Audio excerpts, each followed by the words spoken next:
When you sit down to meditate, you have to figure out what kind of mind you're training tonight, because you do have many minds. There's the mind of lust, the mind of anger, the mind of fear, greed, jealousy, the mind that's tired from the long day, the mind that's wired and overactive. There are lots of yous in there, so you have to ask yourself which you is going to be the subject of your training tonight. And then try to remember that the Buddha has lots of checklists, lots of different ways of dealing with the mind when it's obstreperous.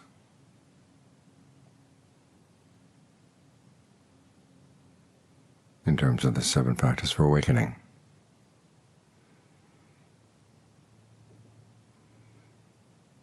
There are the factors that help to solve the problem when the mind is too active and too energetic. There are others that are for when the mind is too sluggish. So you may want to have a nice quiet mind tonight, but it turns out the mind is too sluggish and you just go to sleep. Other times the mind is thinking all over the place. No, the Buddha says in cases like that you want to emphasize calm, equanimity, concentration.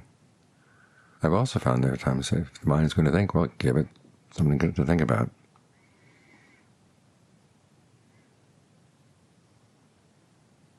If it's yelling at you or telling you that you can't settle down, you've got to think about something, you can respond. You say, okay, I'll think about something, but I'll think about a better topic. Or if the mind is telling you you've got to think about one particular thing, and you realize you've thought through that thing many, many times, further thought is not going to help, then whatever it says, repeat it back to it with a sarcastic tone of voice. That usually puts it down.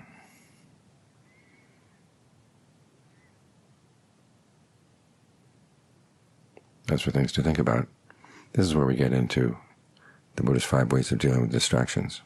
And it's good to remember these. As he says, these are the 5 ways in which you can deal with almost anything in the mind. The first one is if the mind is going off and thinking about something unskillful, give it something better to think about. Now, if you're working with the breath, this might mean changing the way you breathe. If the breath is calm, you may need to breathe in a more energetic way, or vice versa. Or you may decide that tonight's not a night for the breath.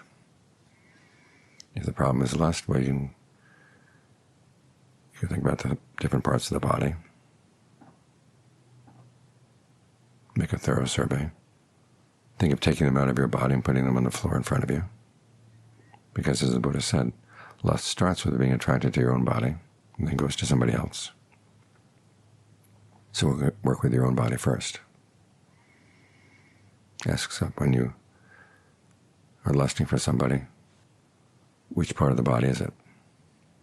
Well, just take that part and make it separate. On its own, would it be something attractive? Well, no. And then you think about the parts inside the body, the liver, the intestines. That's all part of the package too. And yet, could you have a body without those things? Well, no.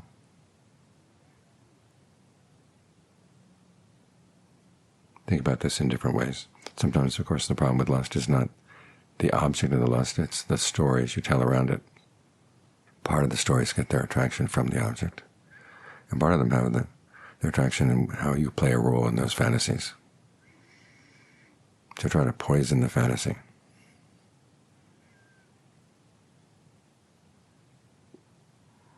If anger is a problem, you've been dealing with difficult people, okay, goodwill is a standard solution. Remember that as you're sitting here thinking black thoughts about those people, who's suffering? You're the one who's suffering. They're pretty oblivious usually. And here you are all worked up. For what purpose? Have some compassion for yourself. Part of the mind will say, well, if I don't think about this hard enough, justice will not be done. That's when you have to call into question the whole idea of justice, because you don't know when the story started between you and those other people, how many lifetimes it goes back.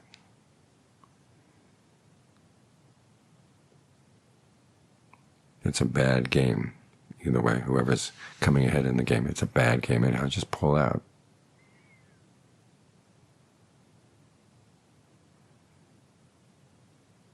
As for fear, ask yourself, what are you afraid of losing? What do you have that you feel threatened about? You think about the world outside, things could fall apart pretty easily. They are falling apart. And your only safety is developing qualities inside that the world can't touch. They can take your things, they can harm your body, but they can't take your virtue. They can't take your concentration. You lose those things only if you throw them away. So work on some genuine wealth. So that's one way of dealing with an obstreperous mind. Find something else to think about. You may have come here thinking, I just want to settle down, have a nice peaceful time with the breath, get into a couple of nice jhanas, breathe in and out, really satisfied with the breath. But the mind is just not willing to settle down, okay? De-think whatever the thinking is. Take it apart. Think in a way that's opposite. And so you lose interest in the first kind of thinking. And then maybe you will be ready to settle down and really enjoy the breath. You might also want to look into your whole attitude about meditating. If you feel that it's a chore, you've got to change the attitude. Think of it more, here is your opportunity to breathe. Breathe in a way that's fulfilling. Breathe in a way that's satisfying, gratifying. Think of your whole body as just wanting more breath. And you can provide it. And you have no other responsibilities right now. So that takes care of the first two steps the Buddha has. One is just going back to a skillful thought, and then two, thinking about the drawbacks of the unskillful thinking that's got you enmeshed. Now, there are times when no matter how much you think about the drawbacks, the mind still goes for it. And that's when you can tell yourself, okay, it can think those thoughts, but I don't have to get involved. This is where the committee of the mind is a good image. The committee is going crazy. They've latched onto one of those topics that has endless debates. You can just say, I'm out of here. It's as if you're in a large hall. They're on the other end of the hall arguing, but you don't have to get into that part of the hall. You don't have to get involved. You stay over here, where it's more quiet. And even if the conversation seems to be coming at you stereo from all sides, you can just let it go through you. You've got work to do. You try to tamp down the discussions. As John Lee says, it's like chasing your shadow. The more you run after the shadow, the more the shadow's going to run away from you. It'll pull you away, pull you away. So if the shadow wants to go run, and let it run on its own. You don't have to run after it. Of course, when you don't run after it, the shadow has to stop. It'll take a while. And it may come around. Here we have to change the analogy. It's like a dog that you fed in the past. It's coming around. It's a stray dog, flea bitten. You've decided you don't want it around anymore. It'll keep whining and whining for a while. Or if you think of it as a crazy person coming wanting to talk to you, the crazy person will start saying things that are crazier and crazier to get your attention. You have to be resolved that you're not going to get involved. And if you're patient enough, resilient enough, then after a while that other thinking will fall away. The fourth technique is to recognize when a thought comes up, there's going to be tension in the body. It's as if the mind has to use tension in the body as a marker to keep track of the thought from moment to moment to moment. And if you're sensitive to the breath in the body, you can figure out where that pattern of tension is. Sometimes it doesn't require that you be all that sensitive, though. It's pretty obvious. Tightness in the chest, tightness in the stomach, tightness around the wrists, in the hands.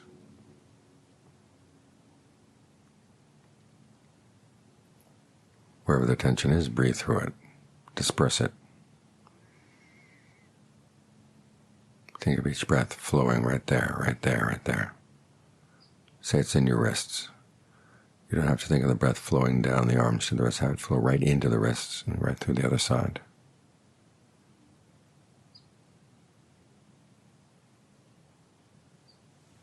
That way the thought has no place to stand. You'll start losing the train of thought. Then you have some time to breathe.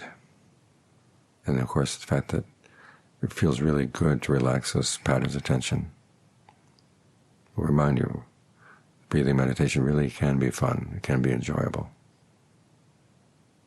Even though it's part of the duties of the Four Noble Truths, it doesn't have to be a chore.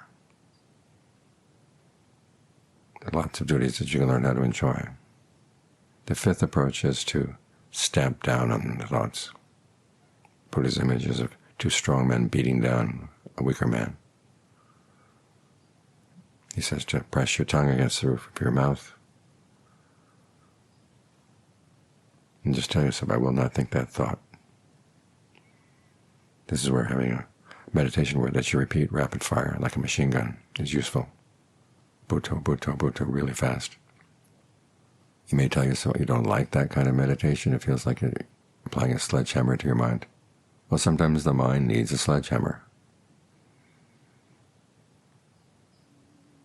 You don't have to keep it up all through the period. After a while, the mind will get tired. And then it'll be more willing to settle down and rest. To take stock of which mind you're working on tonight.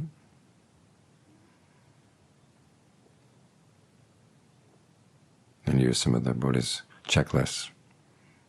There's a list of the 4 bases for success. When things are not going well, ask yourself which one is missing.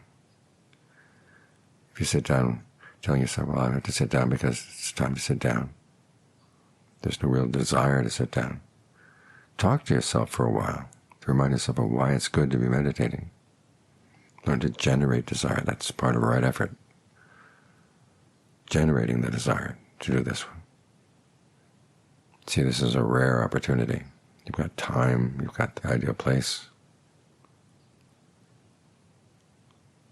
You've got the opportunity to meditate. How often does this come? If you don't do it now, when are you going to do it?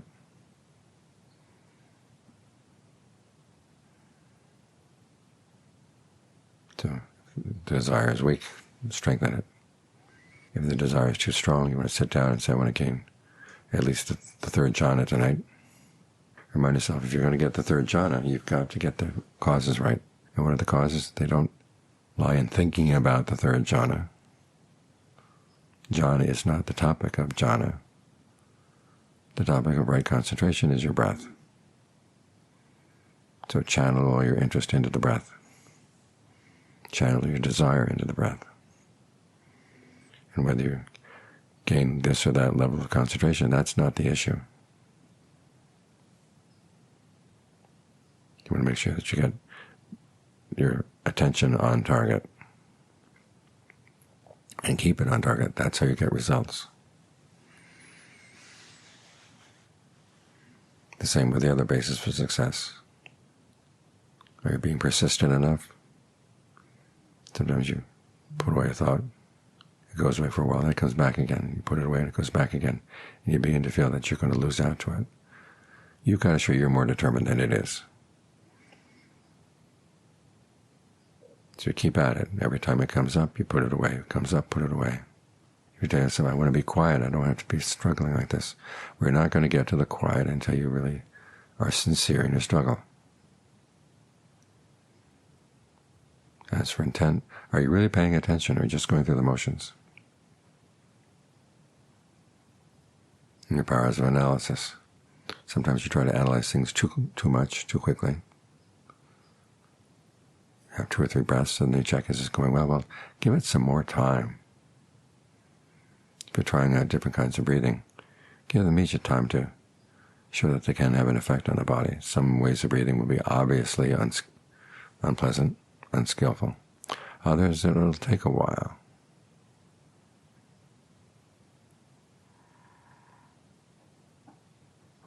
Then the opposite problem, the lack of balance in your powers of analysis, is if you're not analyzing anything at all, you're just chugging away, not happy with how things are going. You have to step back and ask yourself, well, what's the problem? Where is the mind fixated? Sometimes it'll be willing to tell you very quickly. Other times it's going to be a little more secretive. So you have to watch. What this means is you can't sit down and determine ahead of time, tonight's going to have to be this way.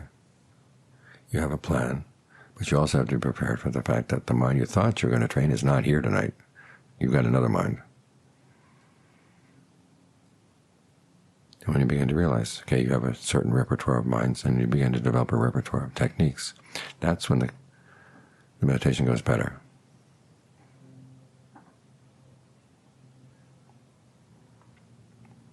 But you also have to be prepared for the fact that sometimes something brand new will come up. A new member of the committee will show itself. I know someone who went to study pottery in Japan with a living national treasure. She'd make her pots, put them in the kiln, and they'd come out burned or raw or twisted. And he would put his pots in, the living national treasure, his pots in, would always come out perfect every time.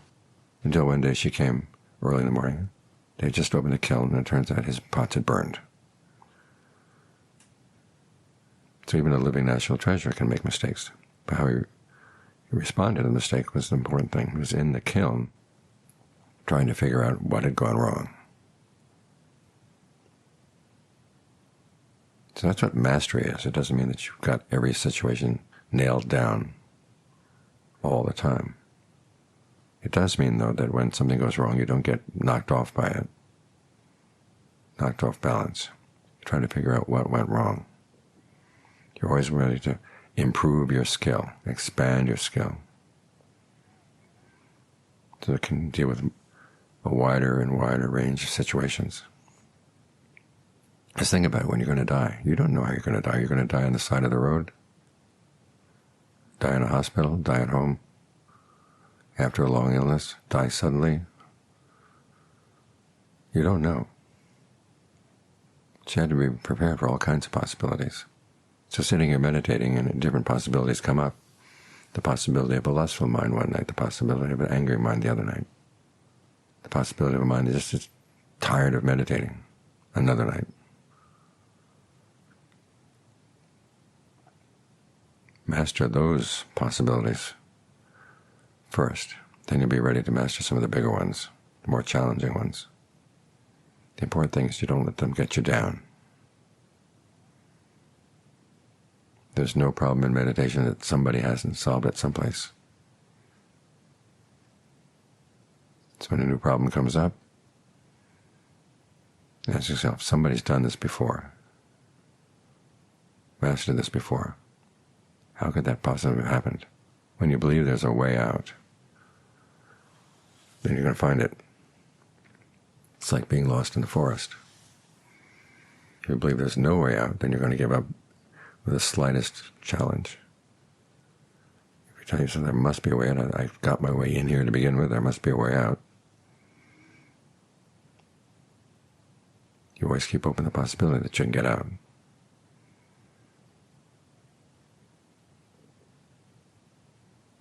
So the right attitude is what makes all the difference.